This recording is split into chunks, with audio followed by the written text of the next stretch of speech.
Good morning dear students and welcome to online group 8th. Start करेंगे chapter number 15 some natural phenomenas.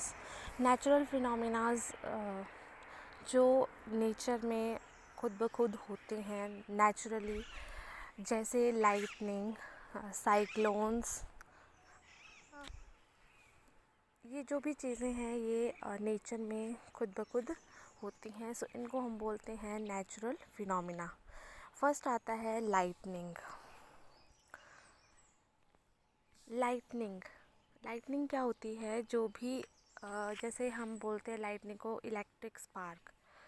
जब plug loose होता है तो क्या होती है, वहाँ पे एक इलेक्ट्रिक स्पार्क निकलती है, but on a huge scale, बहुत ज़्यादा अमाउंट में जब निकलती है उसको हम बोलते हैं lightning.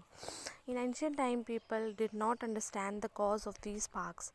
They were therefore afraid of lightning and thought that the wrath of God was visiting them. Now, of course, we understand that lightning is caused by accumulation of charges in the cloud. So, जो ancient time थे उस time उनको peoples को नहीं पता था कि lightning कैसे होती है, क्यों होती है। तो वो एक गॉड समझते थे और वो मानते थे कि जब भी लाइटनिंग होती है तो वहाँ पे गॉड का विज़िट होता है। लेकिन हमें पता है कि लाइटनिंग जो है वो एकोमोडेशन ऑफ चार्जेस, जो क्लाउड में चार्जेस होते हैं उनके कोलिजन के कारण होता है। We need not be afraid of lightning but we have to take precautions to protect ourselves from daily sparks. अब नेक्स्ट आता है charging by rubbing. Charging by rubbing के अंदर when a plastic refill is rubbed with a polythene it requires a small electric charge. Similarly, when a plastic comb is rubbed with dry hair it requires a small charge. These objects called the charge object. जैसे हम com करते हैं तो com के कारण क्या होता है, चार्ज कॉम में एकोमोडेट हो जाते हैं और उस ऑब्जेक्ट को हम क्या बोलते हैं, charge object. In the process of charging, the refill and the plastic comb, polythene and hair also get charged. ये सब भी क्या हो जाते हैं, चार्ज हो जाते हैं.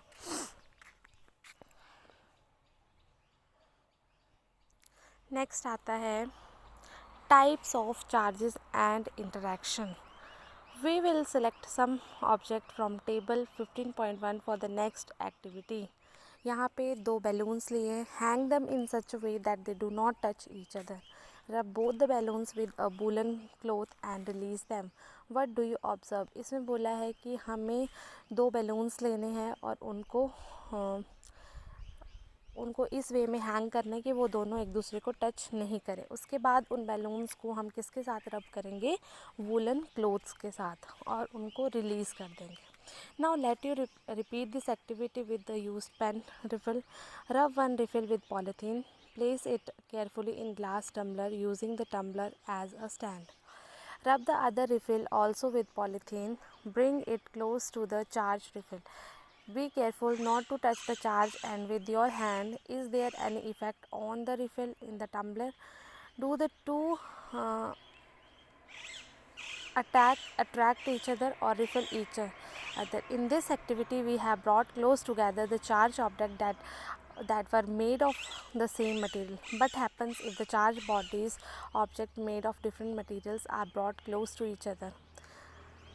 इसमें एक एक्टिविटी परफॉर्म की है कि आपको बैलून जो है उनको हैंग करना है और फर्स्ट टाइम आप उसको एक वुलन क्लॉथ के साथ रब करोगे और उनको रिलीज़ कर दोगे, एंड सेकंड टाइम आप उसको रिफिल के साथ क्या करोगे, रब करोगे. Let's summarize observation. A charge balloon repel a charge balloon. जो चार्ज बैलून है वो रिपेल करेगा चार्ज बैलून को. जो दो बैलून हमने हैंग किए थे वो एक दूसरे को क्या करेंगे, रिपेल करेंगे जब वो चार्ज होंगे. Charge refill repelled a charge refill. और जो चार्ज रिफिल होगी वो चार्ज रिफिल को भी क्या करेगी, रिपेल करेगी. But a charge balloon attract a charge refill. लेकिन जो चार्ज बैलून है वो क्या, किसको अट्रैक्ट करेंगे, चार्ज रिफिल को. मीन्स जो सेम ऑब्जेक्ट है वो एक दूसरे को रिपेल करेंगे, और जो ऑपोजिट ऑब्जेक्ट्स हैं, डिफरेंट ऑब्जेक्ट्स हैं, वो एक दूसरे को क्या करेंगे, अट्रैक्ट करेंगे। नेक्स्ट आता है transfer of charge. Aluminium foil strips receive the same charge from the charge ripple through the paper clip. Metals are good conductor of electricity. The strips carrying similar charges repel each other and they become wide open. Such a device can be used to test whether an object is carrying charge or not. This device is called electroscope.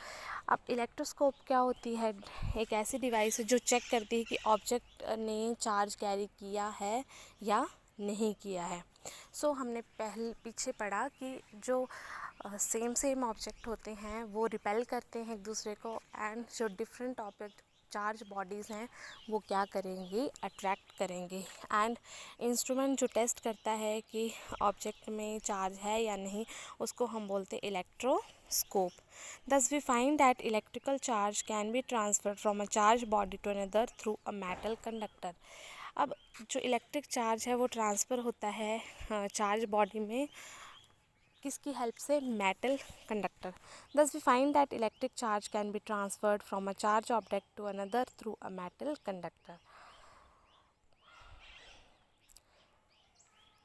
Next आता है, और यहाँ पे important, earthing. The process of transferring of charge from a charge body to the earth is called the earthing. जब हम transfer करते हैं charge को कहाँ से, एक चार्ज ऑब्जेक्ट से अर्थ के ऊपर, तो उसको हम बोलते हैं earthing. Earthing is provided in building to protect us from electrical shocks due to any leakage of electrical current. Earthing क्या है, हम प्रोवाइड करते हैं बिल्डिंग्स में ताकि जो भी इलेक्ट्रिक शॉक्स लीकेज के कारण इलेक्ट्रिक शॉक्स हैं उनसे हमें बचा सकें। The story of lightning. It is now possible to explain lightning in terms of charge produced rubbing. यहाँ पे क्लाउड्स दिखाए हैं, क्लाउड्स में कुछ जो हैं वो पॉजिटिव चार्ज हैं और कुछ जो हैं वो नेगेटिव चार्ज हैं। तो वो क्या करेंगे, एक दूसरे के साथ कोलाइड करेंगे, एंड देन क्या फॉर्म होगी, lightning and thunder storms produce होते हैं। नेक्स्ट आता है lightning safety. During lightning and thunderstorm, no place is safe. Hearing thunder is an alert to rush to a safer place. After hearing the last thunder, wait for some time before coming out in the safe place.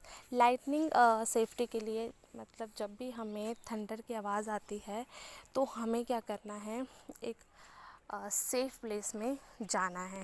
Thunder जो है वो alarm है, alert है lightning का। Next, जैसे हम outside कहीं होंगे तो मोटर बाइक्स में हो, ट्रैक्टर्स में हो, मशीन में, ओपन कार, बी सेफ।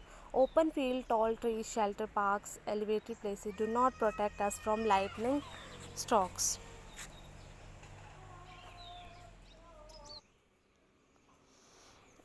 हमें ओपन पार्क में जाना चाहिए जहाँ पे ट्रीज़ नहीं हैं। Carrying an umbrella is not at all a good idea during thunderstorm.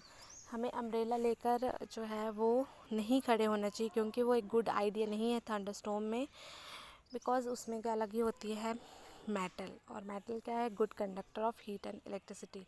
If no shelter is available and you are at open field, stay far away from all trees. अगर आप एक ओपन प्लेस में हैं और आपको shelter की जगह नहीं मिल रही है तो आप वहाँ पे खड़े नहीं होंगे जहाँ पे बहुत ज़्यादा ट्रीज़ हैं। Do not lie on a ground, instead squat low on the ground, place your hands on your knee like this position। आपको वहाँ पे बैठना है, ये जो पोजीशन बताइए, इस पोजीशन में आपको बैठना है अगर आपको कोई भी सेफ प्लेस नहीं मिलता है। Inside the house, lightning can strike telephone codes, electrical wires and metal pipes. Lightning is an electrical discharge. During a thunderstorm, contact with these should be avoided. It is safer to use mobile phones and cordless phones. अब जब भी thunderstorm और lightning हो तो हमें telephone codes, electrical wires, metal pipe से क्या रहना चाहिए, दूर। हमें सेफ़र डिवाइसेस का यूज़ करना चाहिए, जैसे mobiles, cordless phones. However it is not wise to call up a person who is receiving your phone through a wired phone. Bathing should be avoided during thunderstorm to avoid contact with running water. जब भी आपको thunderstorm हो रहा है अगर, तो आपको bathing नहीं करनी है, आपको रनिंग वाटर के साथ कांटेक्ट में नहीं आना है। Electrical appliances like computers, TVs should be unplugged. Electrical lights can remain on. They do not cause any harm. जो अनप्लग कर देना चाहिए हमें कंप्यूटर्स, टीवीज़ को। नेक्स्ट आता है अर्थक्वेक। अर्थक्वेक जो है वो भी एक क्या है, नेचुरल फिनोमिना है, can cause large scale destruction of human life and property. Fortunately, this phenomena can be predicted to some extent. The weather department can warn about a thunderstorm developing in some area. जो earthquake है, weather department वाले जो हैं वो पहले Warne कुछ हद तक कर सकते हैं.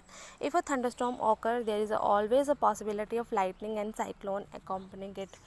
अगर कहीं पे थंडरस्टॉर्म हो रहा है तो जो साइक्लोन और लाइटनिंग के चांसेस भी वहाँ पे बहुत ज़्यादा होते हैं. So we get time to take measure to protect ourselves from the damage caused by these phenomenas. What an earthquake? An earthquake is a sudden shaking or trembling of the earth which lasts for a very short time. Earthquake क्या होता है, जिससे suddenly धरती कांपने लगती है, अर्थ कांपने लगता है कुछ टाइम के लिए, उसको हम बोलते हैं earthquake. It is caused by a disturbance deep inside the earth. ये किसकी वजह से होता है, जो डिस्टर्बेंस होती है अंदर अर्थ में.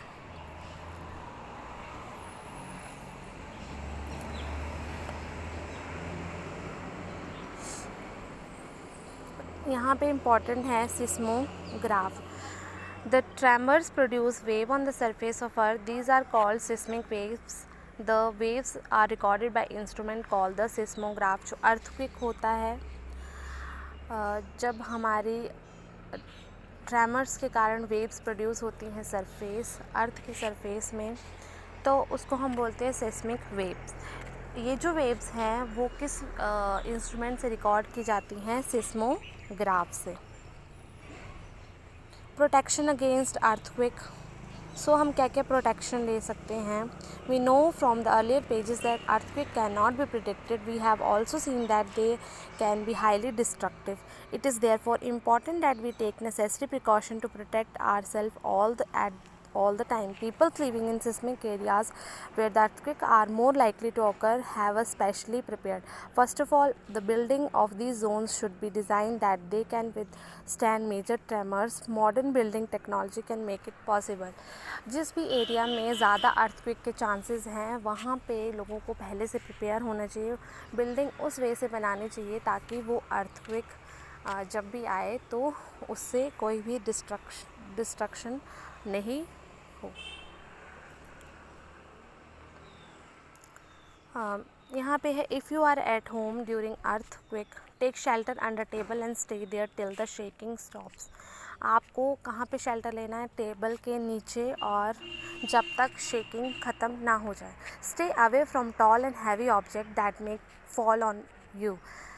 आपको दूर रहना चाहिए जो बहुत हैवी ऑब्जेक्ट है उनसे.